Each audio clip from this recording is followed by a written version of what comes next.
홍차언니의 티북 라이브러리.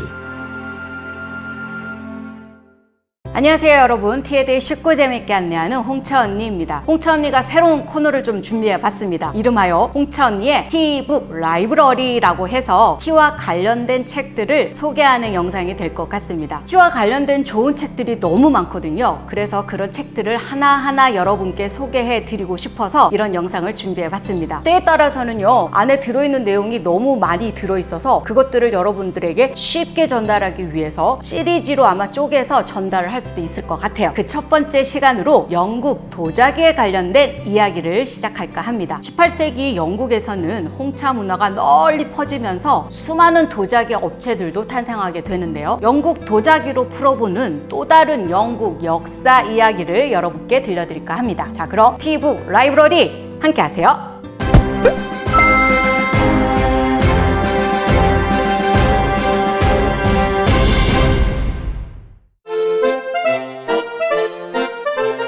여러분은 도자기 하면 어떤 게 떠오르시나요?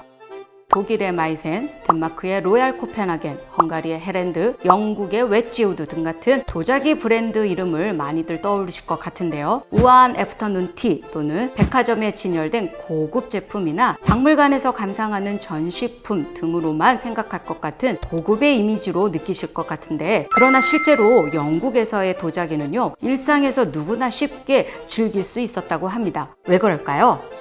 고급 도자기를 만든 유럽의 도자기 업체들은 대부분 왕립이라는 형태로 발전했습니다.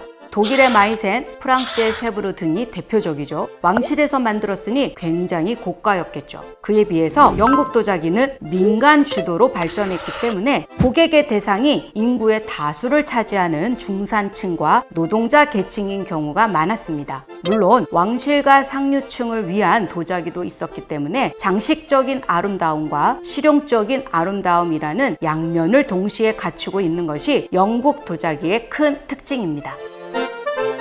사실 영국은 티가 전해진 유럽권 중에서 홍차 문화가 가장 늦게 전파되었는데요. 그래서 처음에는 중국에서 도자기를 수입해 사용했습니다. 그런데 영국은 어떻게 명품 도자기의 나라가 되었을까요? 1714년에 앤 여왕은 후손이 없는 상태로 서거하면서 스튜어트 왕조가 단절될 위기에 처했습니다. 그래서 영국은 왕가를 잇기 위해 독일 하노버가의 조지 1세를 국왕으로 추대하게 됩니다. 당시 조지 1세는 독일의 왕도 겸직하고 있었는데 친숙하게 사용했던 유럽 최고의 도자기 브랜드 마이센을 자연스럽게 영국 왕실과 상류층에 유입시키게 됩니다. 여기서 잠깐, 영국 도자기 산업의 모티브가 된 독일의 마이센 도자기는 어떤 도자기일까요? 잠깐 알아보도록 하겠습니다. 마이센은 독일의 한 도시의 이름입니다. 마이센은 고령토가 풍부하여 도자기 생산의 최적인 곳으로 유럽 최초로 경질 도자기가 생산된 곳으로 유명합니다. 왕가와 상류층에서 즐기던 홍차 문화는 도자기 자체 생산에 큰 동기가 되었는데, 당시 도자기 수집 왕이었던 작센의 왕 아우구스트 2세가 도자기 공장의 개업을 지원하면서 1710년 독일에서는 도자기를 공식적으로 자체 생산하게 됩니다. 이렇게 해서 탄생하게 된 것이 독일의 마이센 도자기 인데요. 마이센 도자기 업체는 유럽에서 가장 오래되고 최고급 명품 도자기 브랜드 업체로서 그 명성을 지금도 펼치고 있다고 합니다.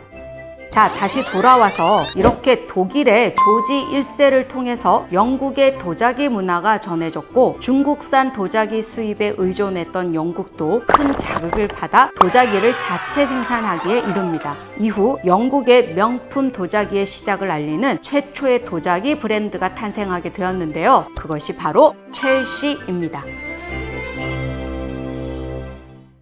이런 배경으로 영국에서는 드디어 도자기가 생산이 되는데요. 이후 영국에서는 수많은 도자기 브랜드가 하나 탄생하게 됩니다. 다음 시간에는 영국 도자기 브랜드의 첫 번째 주인공, 바로 영국 최초의 도자기 업체인 첼시에 대한 이야기를 나눠보도록 하겠습니다. 홍차언니의 티북 라이브러리 함께 해주셔서 감사합니다.